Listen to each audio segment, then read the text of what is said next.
Welcome back to the Psychedelic Podcast by Third Wave, where we explore how safe and skillful psychedelic use catalyzes powerful transformation. Today, I am speaking with Dr. Melissa Barker, founder of the Phoenix Project.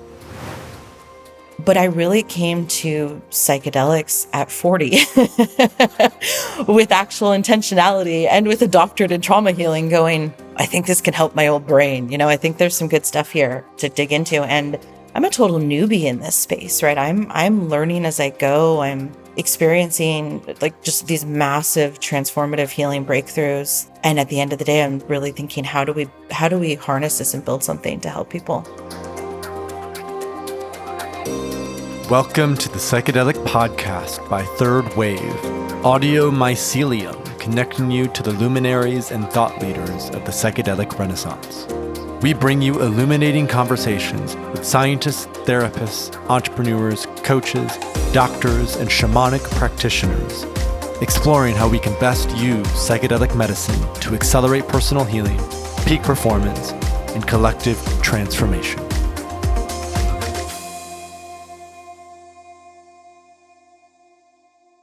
Hey listeners, this is Joseph Anew, director at Third Wave Psychedelic Coaching Institute. Welcome back to the Psychedelic Podcast. In this episode, we navigate questions like, why do traditional therapies often fall short of fully repairing trauma? What can psychedelics do for deep wounds that other modalities can't? How can trauma survivors navigate this largely illicit space and find options around different psychedelic medicines like ketamine, MDMA, and psilocybin? And how can they find reputable guides? Today, we have Dr. Melissa Barker on the podcast. Dr. Melissa Barker is an entrepreneur, an activist, and an emerging voice in the growing psychedelics movement. She is also the founder of the Phoenix Project, a community-led mental health tech platform created by trauma survivors for trauma survivors.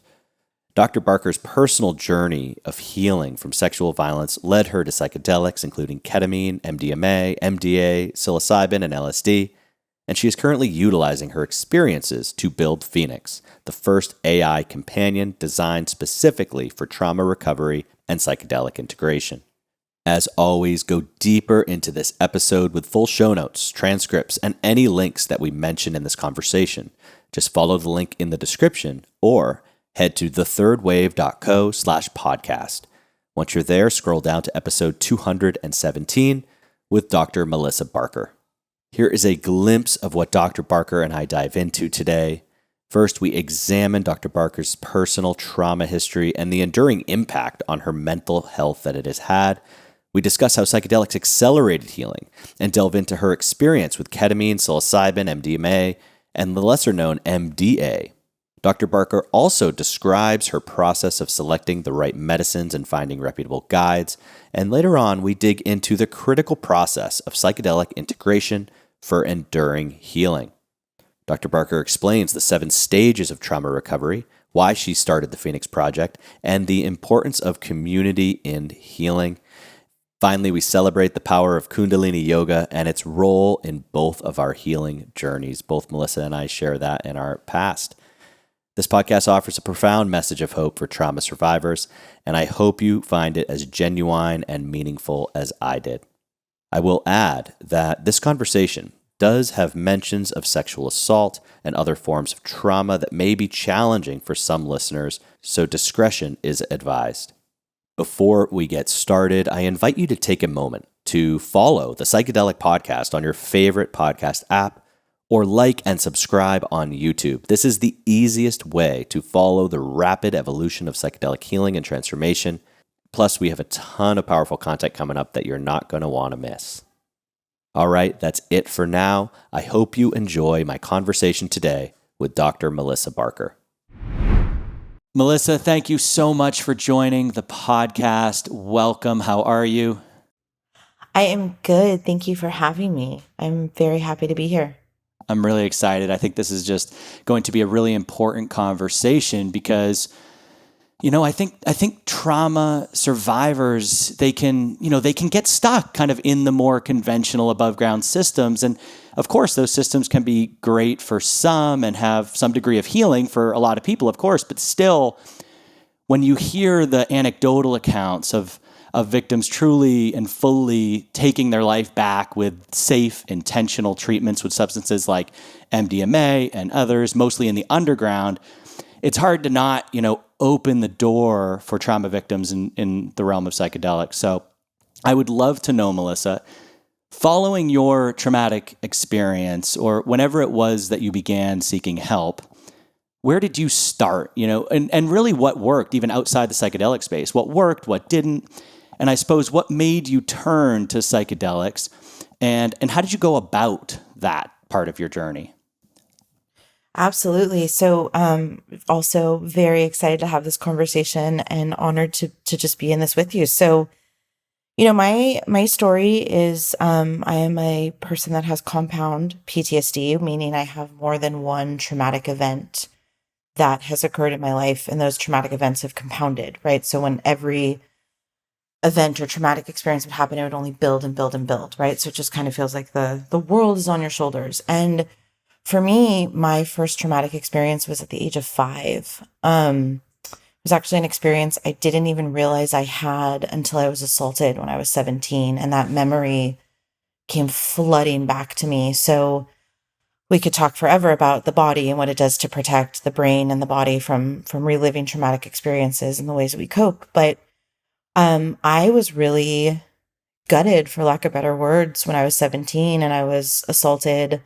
I was a surfer. I was assaulted by a fellow surfer, drugged and left for dead, essentially, and came out of that extremely harrowing experience at a 17-year-old, just like looking at my world and thinking, oh my gosh, like what is safe? Where do I go? How do I even begin to process this? And my parents put me in therapy. That was the thing to do at that time. It still is, right? Therapy is obviously still a great tool, but I was immediately put together with a therapist that wasn't as trauma-informed as she should have been. And frankly, some harm happened in those therapeutic sessions. And so I actually totally rebelled and said, no therapy, no anything for my mental health. I'm just going to white knuckle this thing until I was 27. So it took 10 years to actually get me back into therapy. And some other traumas within that space. But the thing about my story, which is not unfortunately unique to many other stories, especially for women, is I've survived a lot of sexual and physical and mental trauma in my life, and each of those experiences have kind of like chipped away at my soul. I dug in, like I said, when I was 27. I got back into actually getting into therapy and started working with a therapist that I took years to build trust with. I mean, truly, truly years and years to get to a place where we could really go in and kind of open these doors, to these different traumas and start to unpack them. And we did everything. We did EMDR, we did somatic work, we did breath work, we did IFS. I cannot speak enough about IFS for trauma. It's incredible. But last March, at the age of 40, I was assaulted during a massage when I was in Austin for South by Southwest. And that just shattered my nervous system for so many reasons.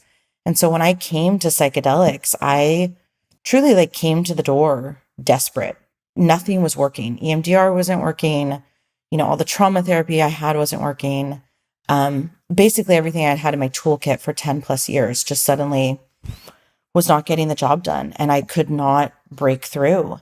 And I was having extremely, extremely strong PTS reactions. So, hypervigilant, really agitated, super irritable, not sleeping. I mean, the things that just, you can't function, as a human when you're in that type of state and your nervous system is that revved up.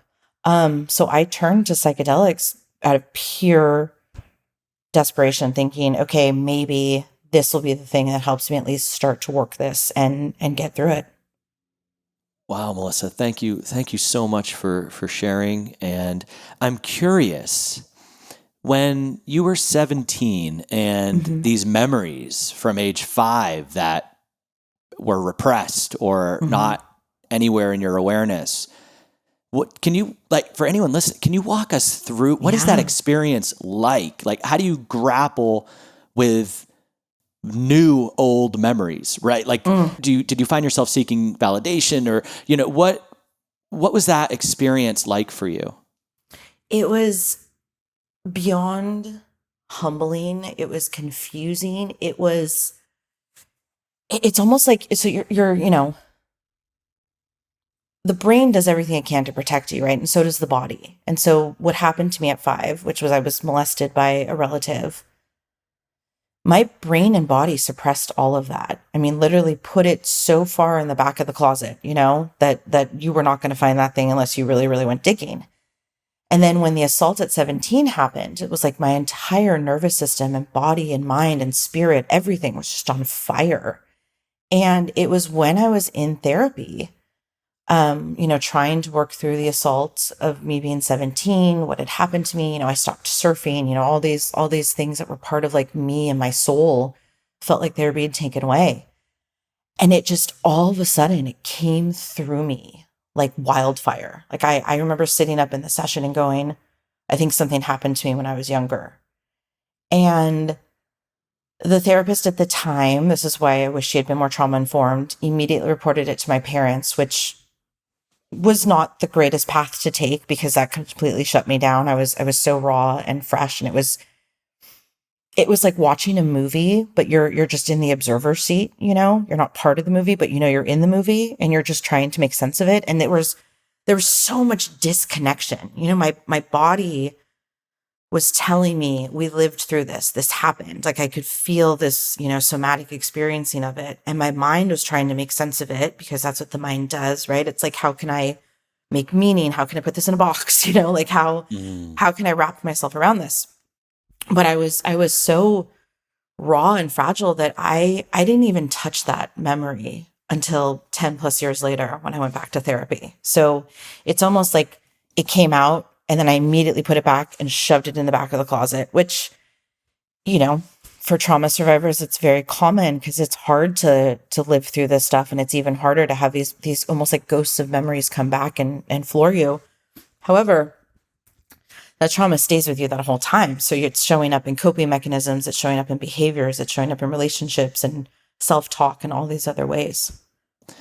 Right. And those 10 years between, Melissa, 17, because I think you said at 27 you started therapy again. So yeah, and before we kind of move into psychedelics and some of the treatments that really worked for you, what can you tell us a little bit about how that 10 years went? Like, what would have been different if at 17, you were able to process it in a more effective way, or, your therapist didn't immediately go tell your parents?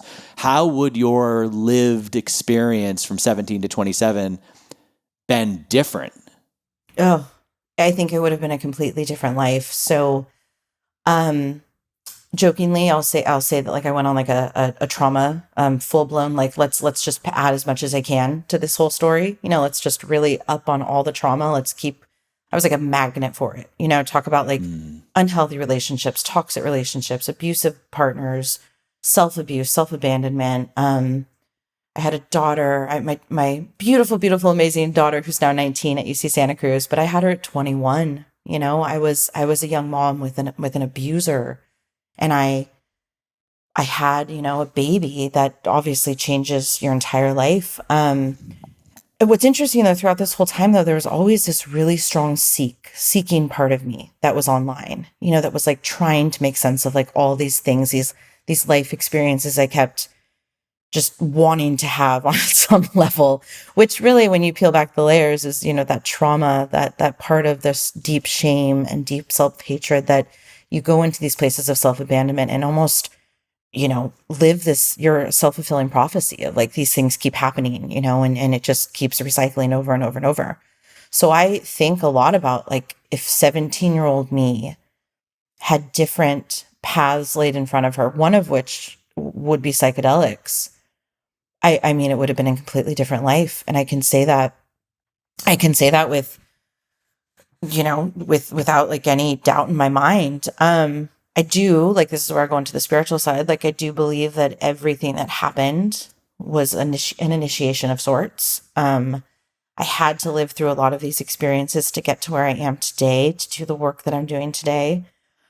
But there's deep grief there, right? There's deep loss of thinking, what would my life have looked like if these different pathways had been open to me at such a vulnerable and tender part of my life and journey.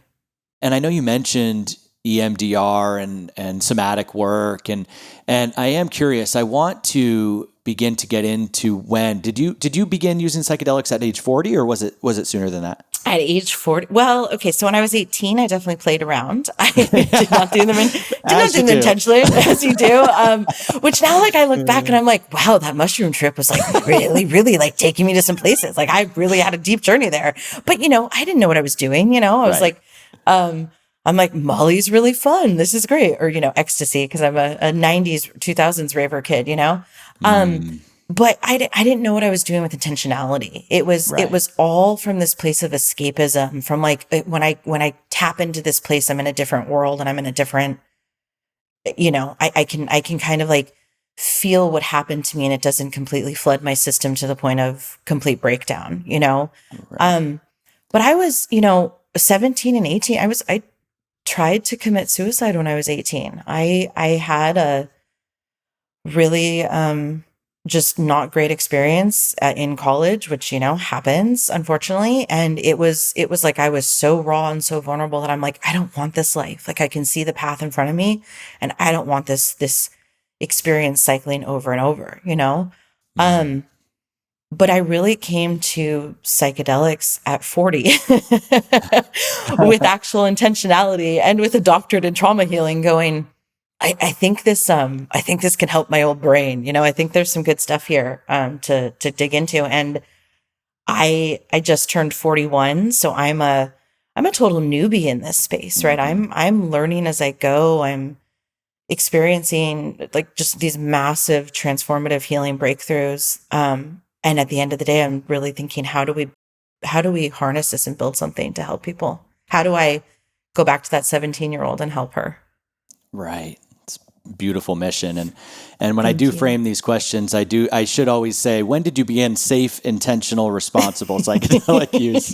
Yes, exactly. It's a very different thing. And I'm curious, Melissa, because, having done some of these other modalities with, I'm sure varying levels of success, when you stepped into psychedelics, and I am curious, what path you took and what medicines and things like that, but what do you feel like from a mechanism of action standpoint for you personally? What do you think psychedelics did for you as it related to healing your trauma that maybe you couldn't get from EMDR or somatic healing or therapy? I equate it to like a rocket ship.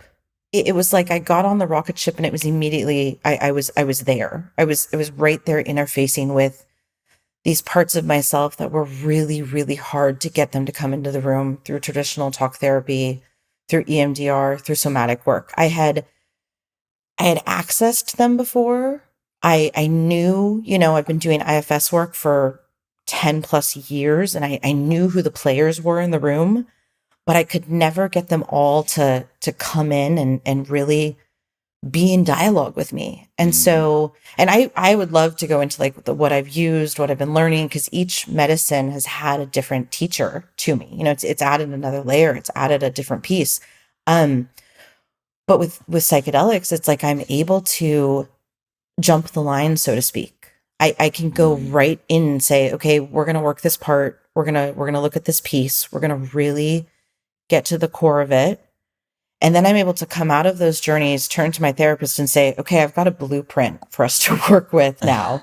If we're going to do EMDR, this is the focal point. Or if we're going to do some somatic work, this is the part of my body. Like, I've been doing tons and tons of somatic work around my womb, like, because there's a lot of trauma there, right? And that makes sense. So really, really hyper-focused somatic work and breath work that's targeted on these very specific parts of me.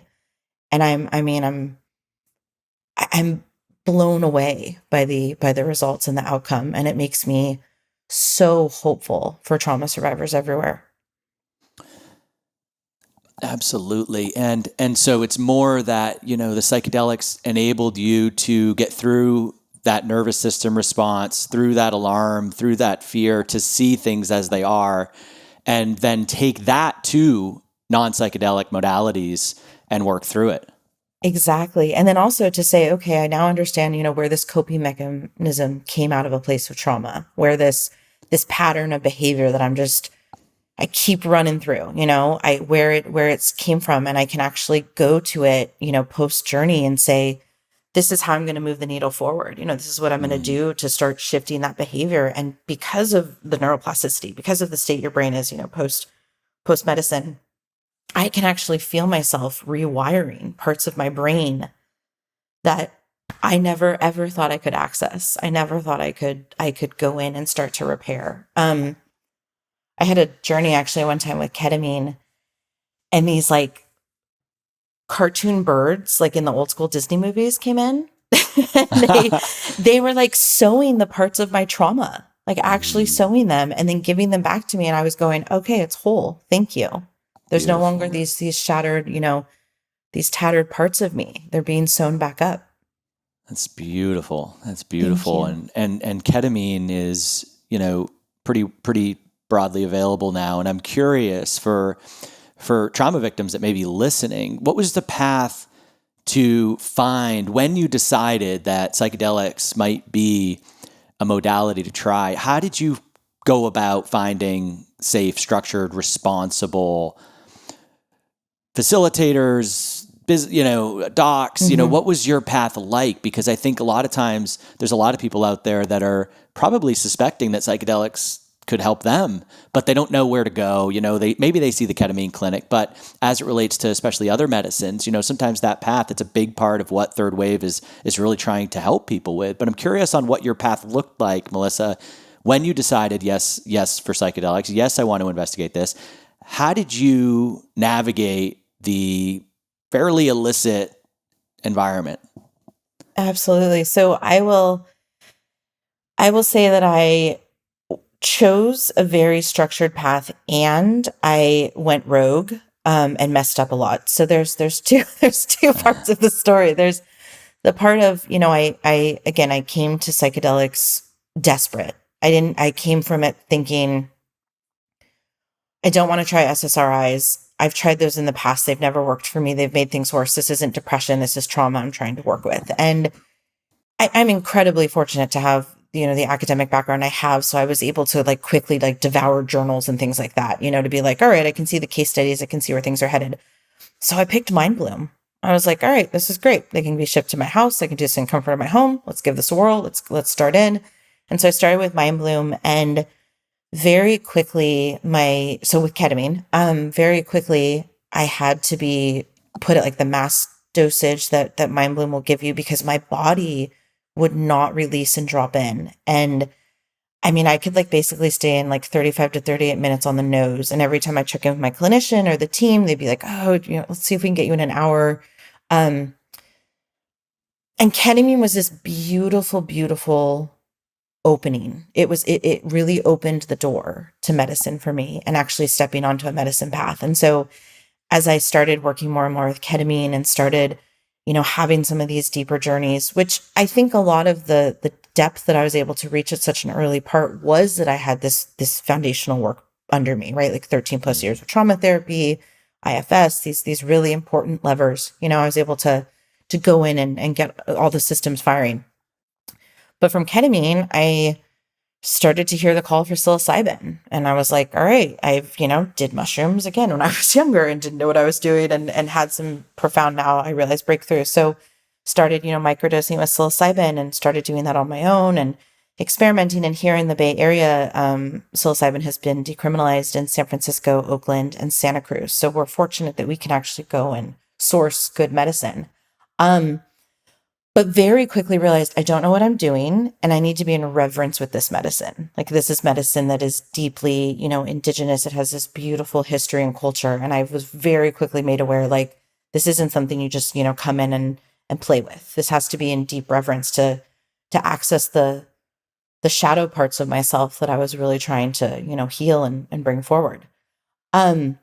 From psilocybin, I researcher, started going in and looking more at the research and was studying everything MAPS was putting out, and really realized, okay, MDMA is the one for PTSD. So let's really actually start to think of that, what that could look like. And I sought out for that a guide. I sourced with a local community that I am a part of, and just said, who do you know that's doing in-person guided experiences? Because I feel like where I'm going to go, I'm going to want to have a guide. And I, again, very fortunate to be here in the Bay Area. It's such a privilege to have so many incredible medicine people available, even though underground, still available. So I started working with a guide out of Oakland. We did a ton of prep work. We did a full macro journey with MDMA and MDA, and then a ton of integration work after. And that, for me, that macro journey, that, really, really big hit, is what broke down some major, major walls. And my body was actually able to release trauma I had been holding on for decades. I was able to actually just finally let it move through me. And I feel like that in itself could be a whole podcast. So, I'm happy to go deeper there, but it was just truly life altering what came out of that journey and what I was able to integrate after that journey in my body. And that's where I really started to see these behavior shifts start to happen, this level of awareness start to shift. But now it's, I'm on this journey of I intuitively microdose psilocybin when my body calls for it. I still use ketamine, but in very, very small doses. What's interesting is the more I've been in the medicine, the less I need. And I've actually found ketamine and cannabis have been a really beautiful somatic journey for me, that a ton of releasing can happen. And I feel like there's another journey coming in the next few months. And I'm literally meditating on it with some of my guides, saying, I'm being called. What's it going to be? What's next? Yeah, I love that. And I think, even that sort of patience and reverence around what's calling me next, I think that's, if people listening, take something from this, I think that's a really wise way to go about, embarking on a psychedelic journey, really feeling into what's calling you. Because again, I think a lot of times people are they hear Aaron Rodgers, the NFL MVP, is doing ayahuasca, so that's what I need, and I close my computer at 5:00 and fly to Peru or something. So I love I love this sort of path. And actually, before we move on, Melissa, and I love ketamine as, your first. I feel like that was actually my first as well. And, I think there's a lot of magic to be had there. And I'm curious on the psilocybin MDMA for trauma, what was different? What didn't you get from psilocybin that you got from MDMA as it relates? And I know you mentioned the physical and the body, the trauma releasing, but I'm curious, what was the big takeaway from psilocybin from a trauma standpoint? So with psilocybin, I noticed pretty rapidly, and intentionally, I found a guide that is rooted in, she literally is teaching me the indigenous ways of, this is how you work with this plant medicine, this is how you build allyship. And so that entire experience, my dieta, everything was so curated that with psilocybin, I was learning that I was coming in allyship with this medicine, that this medicine is alive. This is a spirit. This is, me getting to really call in this world outside, beyond the veil, and have that at my, have that walking with me through life. And so psilocybin is, obviously plant medicine, but it brings up more earthy, more I feel more rooted. In my nervous system, I feel so much more regulated. It's been incredible. My brain feels like it's constantly getting a beautiful massage. It just feels good and earthy and held, and there's so much depth there. But again, I intentionally really realized I had to come to this medicine with reverence, because I was not having that experience at first. I was kind of trying, different dosing and different protocols, and was really in this rigid researcher mind of I've got to get this thing right. I've got to find the right protocol. And it's when I started intentionally working with this guide that I learned just the numerous layers that this beautiful medicine holds. And I feel, when I am microdosing, I can feel into that network, that community. And the lesson, that keeps coming up, that the medicine that psilocybin gives me is, be of service, just keep showing up, live a life of service, live a life of community. And that's just so much of like who I am, my ethos, as a human. With MDMA, I remember going into the session with my guide, and we did this. It was one of the, I don't know, first of the atmospheric rivers we had this year or last year, or like on number 14. I think we have another one coming through in California, but it was storming. I mean, just like pouring rain, crazy weather for her to get out to me out of Oakland. And I had fasted. We had done all of this really intentional prep work. And I remember before we were about to go in, she said, hey, like, we're about to turn off all those parts of your brain, all those protectors.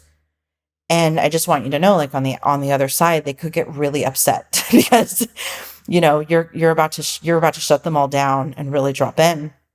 And I was like, all right, cool, let's do it. I know what my, resourcing is on the other side, et cetera, et cetera. So when I drank, she put it in a orange juice for me, actually. So I drank that, dropped into like meditation, got really into meditation, started to feel the medicine come on. And I actually got really, really scared. And so she put her hand on the bottom of my foot, and immediately I was like, okay, I'm here. I'm safe. Grounded and that you. human touch, exactly. She grounded me, like that human touch in a moment when my nervous system started going, we're about to lose control. My brain is starting to fire off all these neurons. Like we're about to lose control. Ship's going to go down. We got to keep her up. Got to keep her afloat. We got to come in and like flood her system to keep her out of this. That grounding helped me really drop in. And once I dropped in, I had actually this like out of body experience. I could see myself lying on this giant sheepskin rug. It's like the going joke because I'd like to journey on this giant sheepskin rug that I literally bring with me everywhere. And I could see myself, with the eye mask and the music is playing and it's raining and my guide is there. And I was just rattling off all these traumas, just one after another. This happened and this happened and this happened and this happened. And in this experience, I was like, again, like having this out of body experience, looking down on myself going, why am I talking about all this shit? I know this story backwards and forwards. Like, why am I not getting in and doing the quote unquote work? And what really happened was I wanted to be witnessed in my full entirety. And in that witnessing, there were parts of my story that on a somatic level, I always knew, but I could never say out loud. And that shifted with the MDMA. I could suddenly say them all out loud. I could let them be witnessed. I brought them all out, put them all on the table, Yeah. And said, this is me. This is me in my entirety. This is everything that's happened to this body of mine, this soul of mine. And we used a booster for that journey. So 90 minutes in, I did take a booster. And I remember her saying to me, she was like, I think we're going to do MDA for the booster, which is more of a heart opener. And she's like, I just have a feeling this is like where you're headed. So let's just go in, right? Like, let's just rocket ship this thing and go all the way in. I was like, all right. I'm like sitting there feeling no pain. I'm like, yeah, sure. Let's do it. I'm totally into this. Right. I'm all boop, knock that back. Right. I remember I was laying down on my giant sheepskin rug, kind of like talking through some stuff. And all of a sudden I sat up and I looked at her and I said, I have to get on the ground. And I knew exactly what I needed. I was like, I need a bolster under my heart. I need to open my heart. I need to be in Supta Baddha Konasana, with your feet touching. I need to open essentially my womb, right? I need to be like fully open to what's about to happen. And at the exact moment, she was playing this beautiful mantra.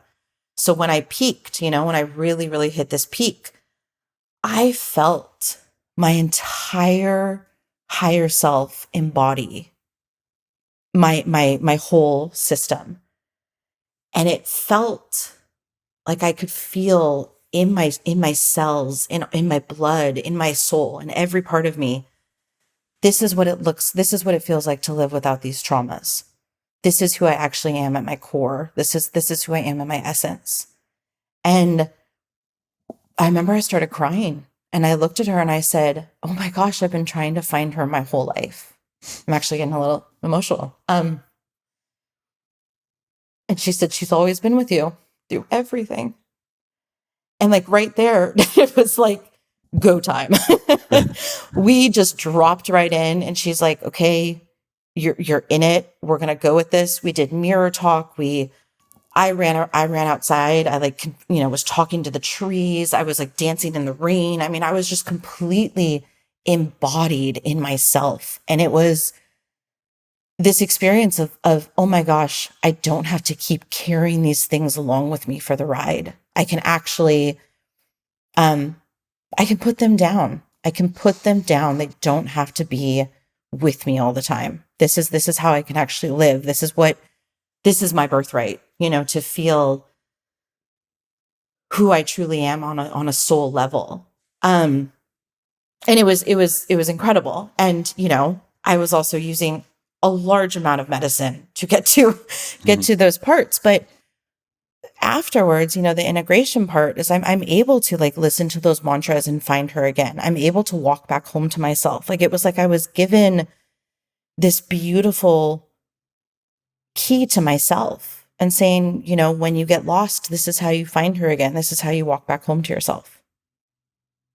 Thank you. That was a beautiful story, and you're so fortunate that you've had. And this is at Third Wave. We're really trying to bring together these talented medicine professionals and make them accessible to the everyday person in the current landscape of psychedelics, because the experience you've had was ultimately, it was yours, but it was, supported by someone that clearly has the expertise and the experience and the wisdom and the intuition to know exactly. I mean, MDA and MDMA, knowing, the difference between the two and the applicability is just brilliant. And it's so beautiful that you had such a talented guide. And just to recap as well for folks that, may not have their own psychedelic experiences. So psilocybin you felt was very alive and very earthy and very rooted and was maybe more in-body processing, and MDMA, MDA felt like to me, a synthetic medication for PTSD that allowed you to be almost an uninvolved witness to your own healing and which enabled your body to be free. If you stepped out, the body healed, and then it sounds like you stepped back in and found yourself again. I mean, it was just such a powerful and beautiful story, Melissa. So thank you so much for sharing. You're so welcome. Yeah, I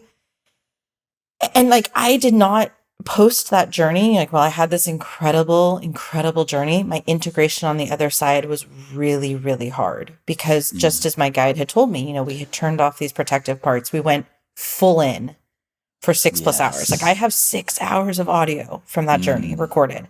Right. And afterwards, my systems were like, oh no, we got to put her back in the box. Like, this is too wild. This is too out of control. And so I had to actually figure out what supports I needed for my integration. And ketamine was actually a really, like, very doses of ketamine was a really big part of my integrating that journey, because I had, those parts come up that were like, why are you here? This isn't good. Like, this, you should be full of shame. I had to really, go back in. I equate it to like traveling down into the underworld, and I had to keep going and convening with these parts that did not want to be out of the shadows.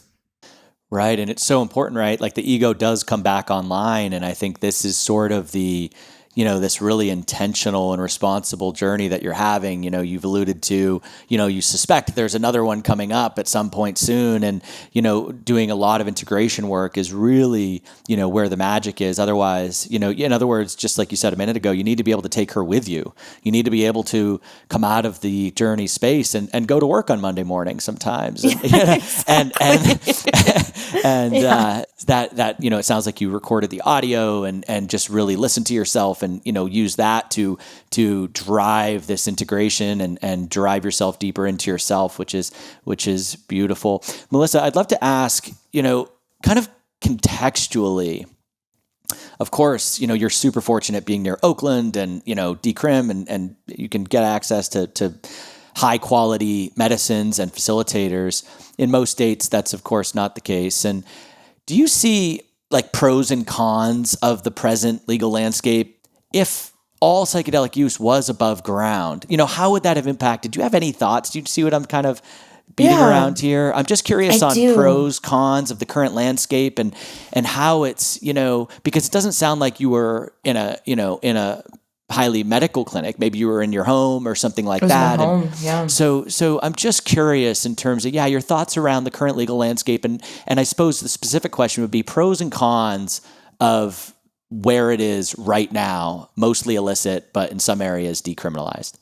Yeah, absolutely. So this is something I have been really, really noodling on. And I, recognize that like I'm not a psychedelic expert. I'm in many ways new to the quote unquote party. However, I can hold my own in trauma and all of those parts, right? So I get really excited when I think, okay, this is really, really good medicine that could help a lot of people. And this could really help people, walk back home to themselves, which as a trauma survivor, you're living a fragmented self. Your self has been fragmented. You don't have the self-agency and the self-leadership because it's your autonomy in so many ways was taken from you. And so if there's medicine and there's protocols that can bring that back to you, that can help you fully integrate those parts of your trauma into a healed self, that gets me so excited for the future of the world. With that said, I really worry, and I think this is a lot of people have an eye on this and are doing this really important work. I worry about the colonization of this medicine and what that means for systems and for people that have been holding this wisdom and carrying this wisdom for a very, very long time. And it's kind of feels like the jury's still out. I know Oregon is doing incredible work right now and putting together truly, I believe, the first actual, legalized protocols for working with these medicines. Obviously, MAPS is doing incredible work and pioneering, FDA approval of MDMA. And I think there are things being put in place for the longer term vision, but humans don't always see the longer term vision for numerous reasons. And systems can clog wheels, for lack of better words. But like, I really think there has to be this beautiful, delicate dance of, being in complete reverence with this medicine and asking some questions of how do we address issues of access? How do we address issues of safety? How do we address issues of deeply honoring the indigenous practices and wisdom that this medicine has been carried through lineages with? How do we constantly weave that world? What does that system look like? And frankly, I don't think she's here yet, But I will say, I was actually re-listening to something Paul Stamets said at South by Southwest a couple weeks ago, which is that, we are one people and we need to remember that. We need to remember that we are all interconnected. We are all in this life thing together. And so I hope that type of consciousness is carried through as these systems and protocols are put into place. I know, the academic, the researcher in me fully understands FDA approval can change so many things in this space. And there will be give and take on both fronts. So for myself, I recognize how lucky I am to live in a place like the Bay Area where I can, send a couple WhatsApp or signal messages to friends and be like, who's doing what, and we can kind of find our guides and our people. But what's interesting is as I've been going through my own healing and been, pretty vocal about it, because everything I do, I use to inform what I'm building, which I'm sure we'll get to and we can talk about. But I had friends turning to me going, okay, can I get that guide's info? Or does that guide work with someone like me? So there's also this underground world of, from my lens, survivors working together to try to put together protocols that don't fully exist yet above ground. And that's a really interesting intersection to be sitting at and watching, because it's led and driven from the survivor as their own subject matter expert. However, that can easily be co-opted into, well, this is the protocol that you have to follow because this is what's been approved. if that's making sense. Makes perfect sense. It's I resonate a lot, and I think, also, Melissa, what you're kind of getting us toward, and I know this show so far is just, it's been amazing, and thank you again. It's been highly relevant to, of course, both genders, but I know the work you're really doing at the moment is predominantly directed at women. So I want to get into some of the healing and what you're creating in the world. And before we do, or kind of as a segue, and you kind of alluded to it a minute ago, I know community-based healing is something that you're a big believer in. And so I'm curious to tap into that a little bit more. What role does community play in people's healing, and how do you envision community weaving in with psychedelics and specifically for trauma healing? Yeah, and I could talk about this all day, so thank you for bringing it up. I truly believe we need to heal in community. We need, trauma on its own cannot remain in the shadows if it's witnessed. That's actually how you move trauma through the body, the spirit, the soul, all of the things, right? It has to be witnessed. So when you have community and you have intentional community, and that co-witnessing can happen. I mean, I've seen massive transformative breakthroughs happen in people real time, where someone feels like they were seen, another person held that space, saw them, was in reverence with what the witnessing. And just like that, it's able to move through. It's incredible. So I really believe in community collective care needs to be a core piece of any and all mental health. And so when I started the Phoenix Project, it was on the heels of Me Too.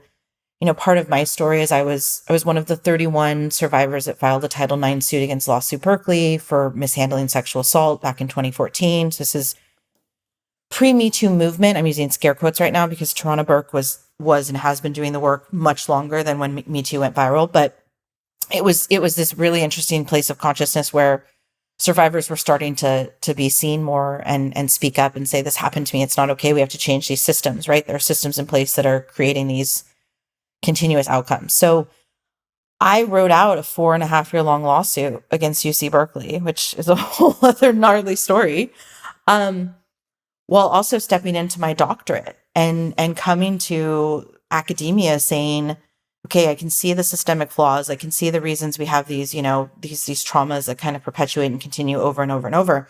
How do we stop this? How do we solve for this? And so I founded my company, the Phoenix Project, in response to that, in saying we need to build something for survivors by survivors. And I, up until 2020, was very quietly working on just a community-based app where we could have kind of this, digital collective witnessing. We could crowdsource healing together. We'd have different healing modalities. So breath work, cold plunges, these things that are just incredible for the nervous system, like trying to create this access and education component.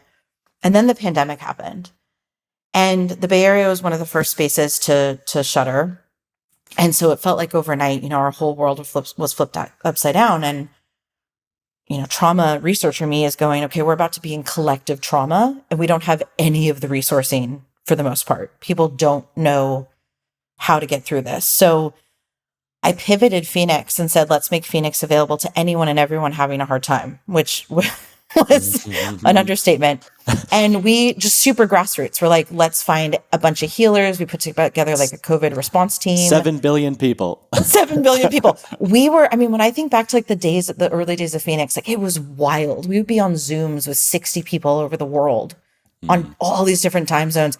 Everyone sheltered in place, and we're teaching meditation. We're teaching, somatic. We're teaching tapping. We're teaching like, this is how you regulate your nervous system in 30 seconds with this breath practice. We're just like, give them the medicine, give them the info, give them everything. This is pre-psychedelics too on Phoenix's journey. And I thought, okay, that's the solution, right? That's the thing we're going to build. It's community. It's access to these modalities that are quote unquote non-traditional. Maybe we'll have a therapy arm. And Phoenix, started to take shape. And then it was me having that assault in Austin, March of last year, that really humbled me. Literally brought me to my knees. And I realized there's more here that we have to start figuring out. And so it's been, as I've been moving through, my own journey and my own healing, this new iteration of Phoenix is being visioned. And the idea is that it's an audio only experience. So I equate it to Clubhouse for psychedelic integration. We would have audio spaces, audio chat rooms, and then audio pathways that have really, really well curated trauma healing content. So someone can actually take these deeper pathways if they're, doing their integration work, or when they're doing their integration work.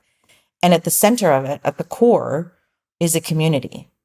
But the reason I'm choosing audio is because as a trauma survivor, you don't always want to, show your face. Sometimes you also just want to be in the room and listen. And there's incredible medicine that happens just from like listening and hearing and witnessing someone else work through their stuff.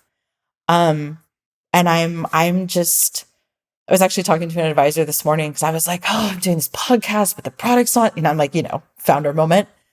And he's like, yeah, but the product is coming. Like we're literally building it as we speak. And we are putting together this ecosystem of guides, of leaders, of doctors to also build this beautiful marketplace, because there needs to be easier access points to this type of healing. And I am a believer that you can build tech for good, that conscious technology can exist, and that you can actually use it to help people rather than harm them. And that's what we're working on.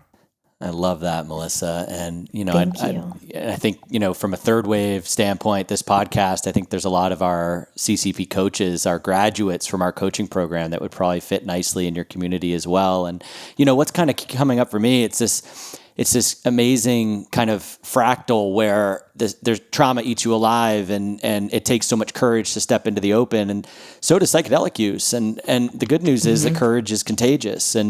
And as you said, the core being community, that means there's this contagious, courageous community at the core, and everything branches out from there and brings people together, gives them a voice, gives them that power, as you said, even just stepping in and not having the camera on, or, just listening to the audio and just letting it into your body and letting it into your cells and letting it sort of blossom and in time bring courage in where it didn't otherwise exist, and give people that power to step into themselves.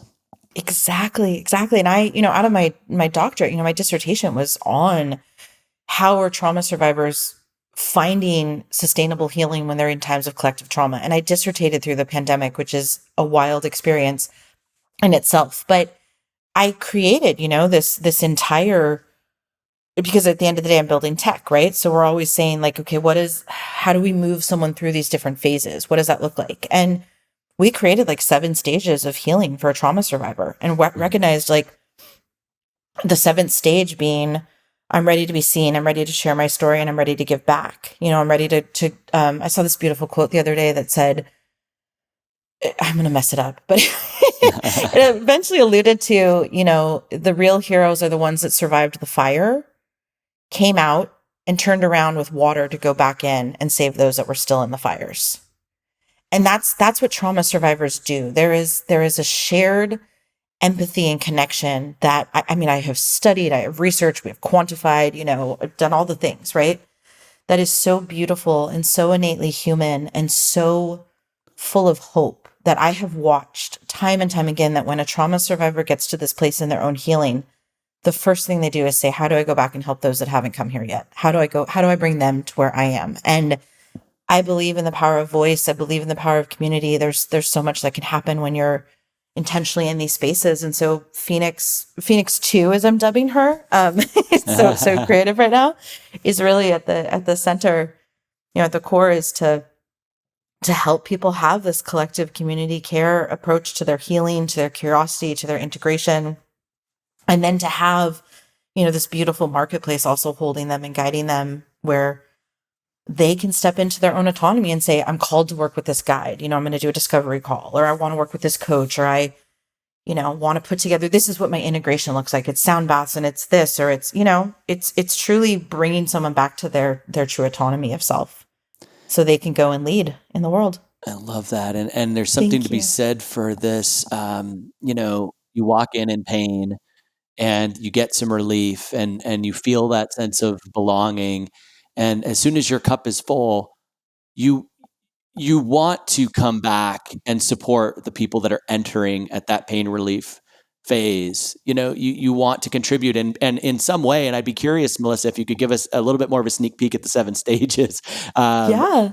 where, so people can kind of feel into, maybe where they're at, or, give them some, I imagine as this is kind of coming through people, it's, it can be very challenging to know, where you're at, or, it's such a courageous journey. But I think maybe at the end, that final stage seems to be giving back in many ways, right? And that's kind of how, when you see people coming in at the place you were, and, it's just a beautiful sort of, circular system. It feels like you're building here. It's exactly. And it's, and I'll make sure that we actually get these all to you as well. So you can have them maybe in show notes. But it's, this such fancy language, the survivor trajectory of healing. That's the framework that I created. And so these are the stages. So, and this came out of, countless interviews, listening sessions with trauma survivors, studying myself. I'm a trained autoethnographer. So I'm actually trained to study the self and say that holds data, which is a wild story to also tell in academia. But basically, the first stage is I'm not ready to think or talk about it. Then you move to, I'm ready to think about it, but not talk about it. Then move to, I'm ready to consider talking about it. Move to, I'm ready to talk about it. Move to, I'm ready to talk about it with close friends/family. Move to, I'm ready to start healing. And then the final is, I'm ready to be seen. And what I want to say is trauma healing, or healing in general, is far from linear. So this trajectory, a trauma survivor could go through all those in like one day. You could be in a therapy session. I know this from lived experience, in a therapy session, sitting there looking at like, I don't want to open that door. I'm not even ready to start talking about it. I'm not ready to think about it. Okay, I'm ready to start talking about it. All right, let's start healing. I'm ready to be seen. No, I'm not. I'm going to go back. I mean, this trajectory is not a linear experience. It's an ever evolving and moving organic experience. And my dream is, what my hope is that we teach people to truly integrate and move with their trauma in a way where they don't feel broken. They lean into the strengths. Post-traumatic growth is a thing. It's studied. It's a real body of work that, you can come through the other side and you have these almost like superpowers, right? Right. But we want to normalize that all of you is welcome in the House of Phoenix. That's our running joke. I always equate to Phoenix as like, let's make it feel like you're in my living room, and you're eating good food, you're with good company, you're feeling nourished, your nervous system is at rest. That's the House of Phoenix. And that all of you is welcome. Every single part of you is welcome. And that we understand, because we're a community of peers, we understand what it feels like to move through this trajectory in all of its various ways. I love that, Melissa. Can I ask, where did the name come from? Yeah. Phoenix. What inspired it? Sure. So I actually, it's a great story. I had this, so I, was in this lawsuit with UC Berkeley. I'm in my doctorate. Me Too happens. And it was February of 2018. And I had an opportunity to meet Tarana Burke, and I actually went and I met her, and we just dropped in. We talked about all the things.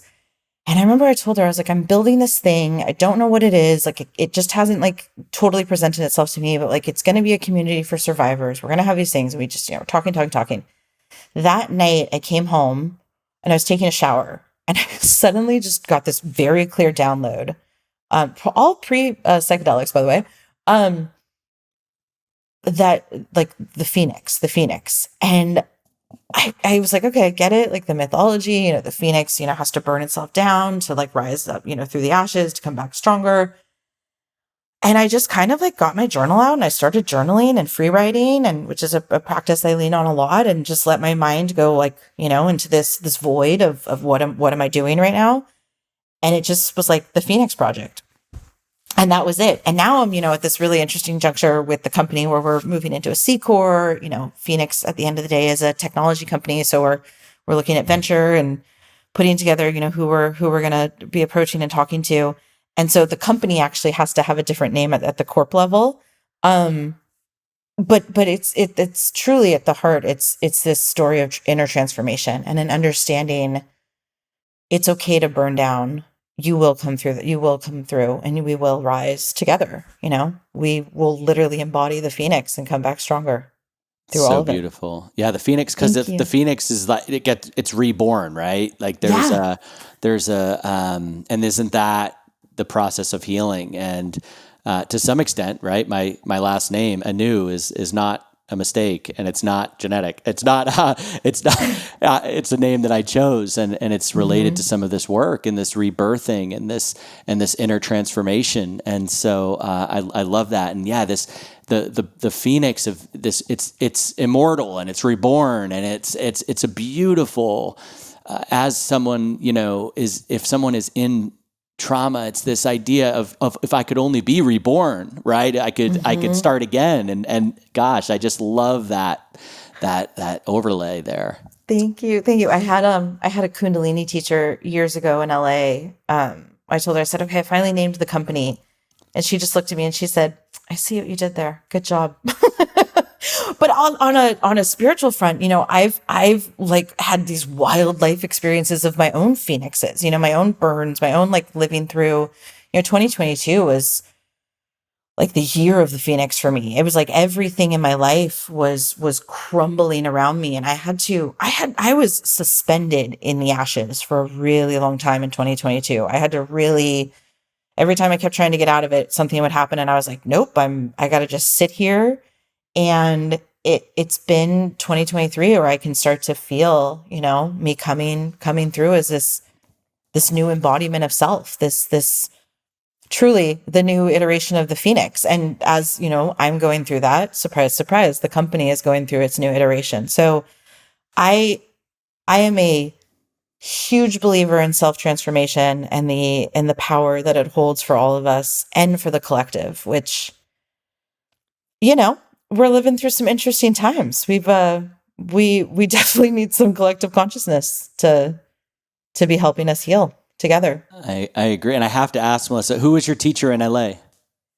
It was Guru Jagat, who has since passed. Yeah. She was beautiful. My wife and I were we were regulars at Rama for many years, and Tage was our teacher, and you probably know Tage. Tage is phenomenal. Yeah. Just a powerhouse, and she's so amazing, and I have so much love for her, and we miss her so much. It was literally when my wife really wanted to move back to Austin, and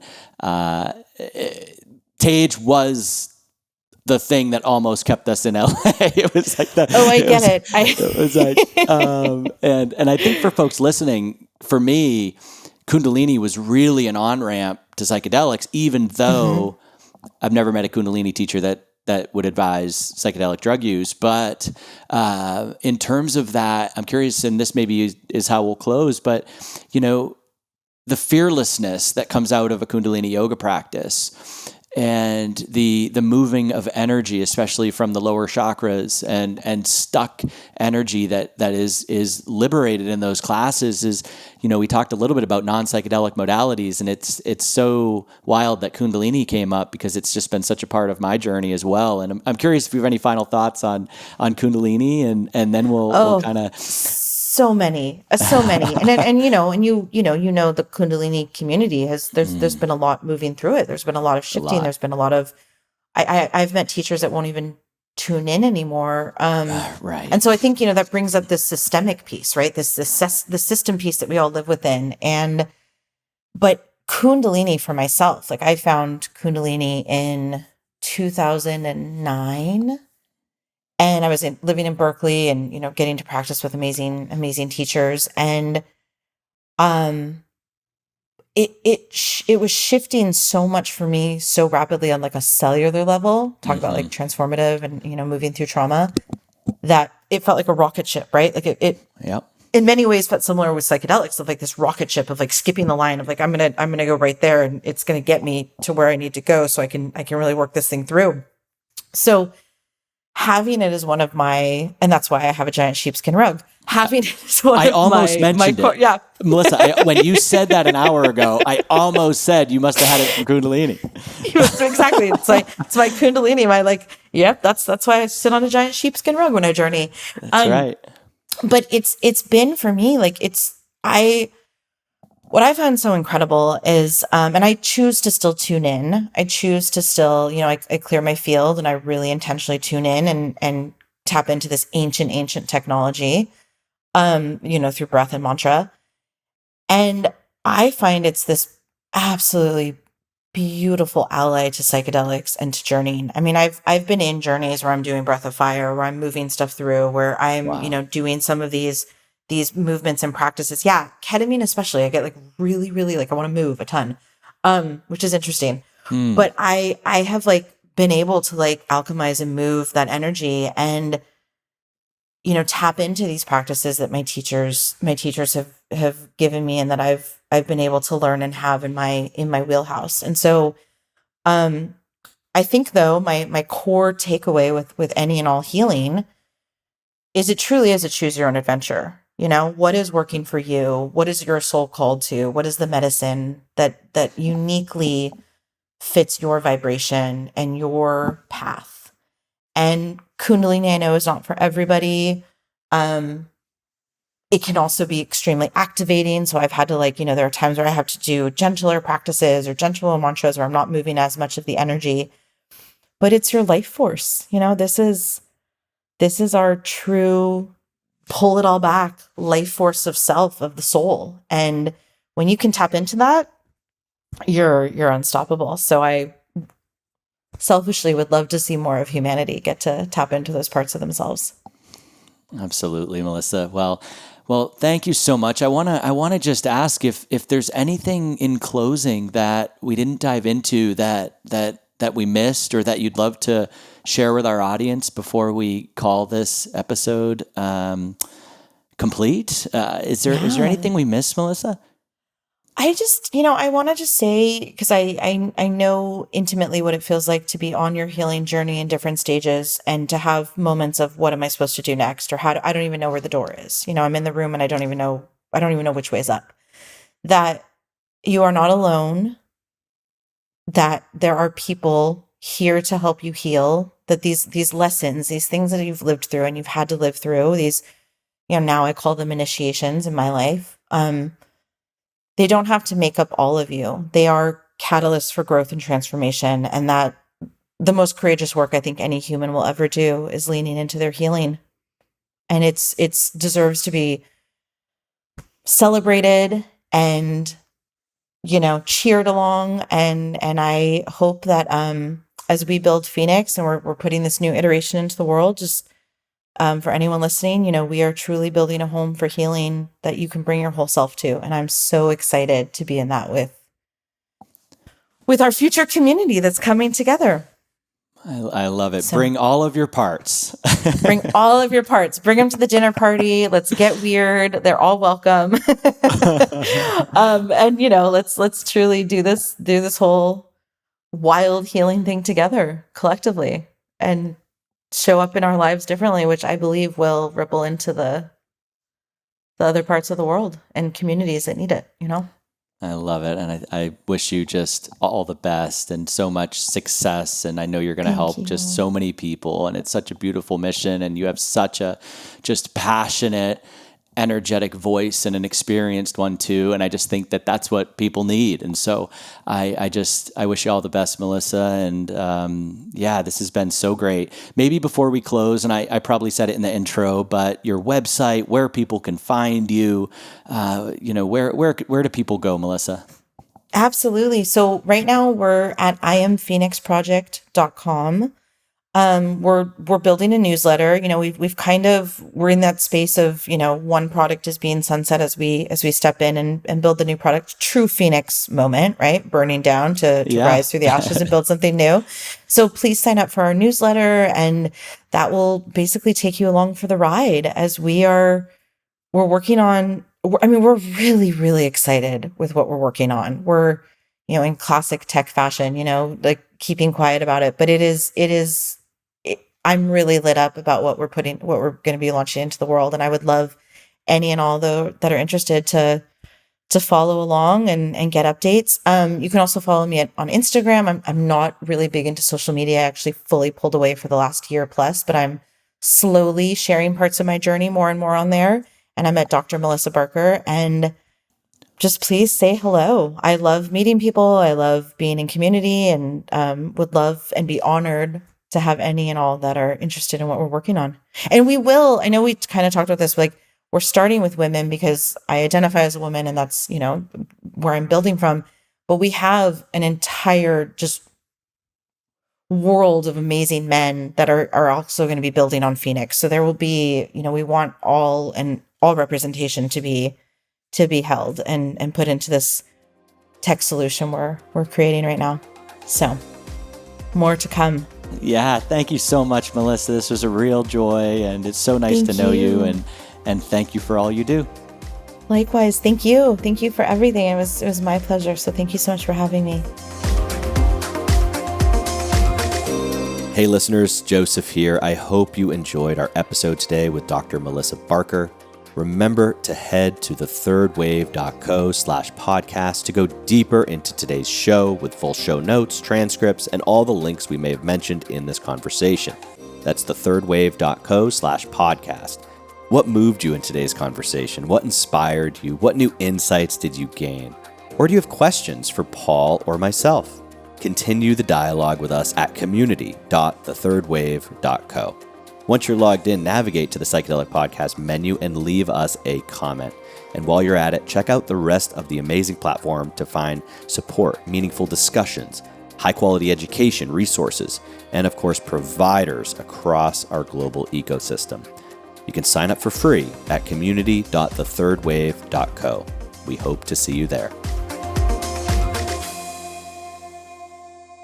Thanks so much for watching, and don't forget to subscribe to our YouTube channel. The psychedelic space is evolving every day, and we have a ton of amazing content that's coming out, and subscribing is the best way to keep up to date with all of that great content.